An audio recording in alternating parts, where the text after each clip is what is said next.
From now through August 3rd, Venus is going to be squaring Mars, grounding more worth with our victories. You feel like you're worth more. You know that you're worth more. Have you been talking about it? Have you been chatting about it? Have you been working through it with your word? Hey, you know what, Spirit? I am worth more. That would be the Venus in Gemini. Have you also been strategizing about it? Have you been thinking about, yeah, I'm worth more. This is what I'm going to do. Yeah, I'm worth more. This is what I'm going to brew. That will be the Mars coming in to help us. The way that I look at squares is that more often than not, they are going to ground us in reality. We are kind of forced to look at what is here right now in the physical. We don't get to be off in la la land about. We don't get to daydream. We have to sit in the realness of the transit. So with worth, the Venus aspect, and Mars, the victory aspect, a couple different things could be happening. One, you are ready to claim those victories because you have been working through it and you have been talking about it. That would be, honestly, best case scenario. Prepared, right? Good for you. If you feel like maybe you aren't prepared for that energy or you're feeling maybe a little bit off, one of the things that could be happening is that enemies or blockages that are getting in your way of you being able to claim those victories of worth, those things could be coming up, right? It could be a mindset. It could be a way that you think about things. It could be other situations that you've been in that have told you, for whatever reason, that maybe you are not worth the thing that you want. And maybe you just haven't worked through it yet. And honestly, we're human and there's nothing wrong with that. Sometimes it takes time. Sometimes we don't even realize it's like a problem or an issue or a blockage on our path until we realize it's a blockage on our path. And sometimes, like I said, it takes time to figure that out. Cycles are a thing for a reason, right? Okay.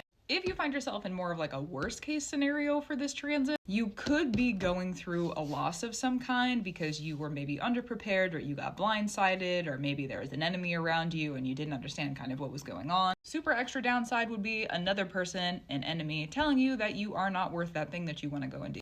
It's also a good idea to note that person as an enemy if that does happen. And because Mars is in Virgo, it might happen indirectly. And because Venus is in Gemini, it might happen kind of directly. It might be kind of right in front of your face, both indirectly and directly as well. Which, if you're looking back on the plus sides of things, you could claim victory directly and indirectly. And honestly, to me, that sounds pretty good. You're telling me the direct and the indirect are working together. That doesn't happen every single day with astrology. And right now, with the transits of communication and Mercury, it is happening. And non-ironically, both of those placements of Mars in Virgo and Gemini, Venus, they're ruled by the Mercury retrograde right now that is in Leo. So probably this is stuff that you've been asking for or thinking about for a long time. Or if it's problems coming up, could be stuff that you've been dealing with for a long time. The plus side is if it's the issues, it's going to be probably the final time that you have to deal with it. Get it out and get it done. Let there be a little bit more fun. And if it's the good stuff, then you probably are receiving things that you've been working for a while. So gratitude, reverence, and love to you. Keep up the brew that you do. I for sure will too. Enjoy the victories if they come through. And if you figure out there's a problem, enjoy being done with it. Okay, that's another good thing.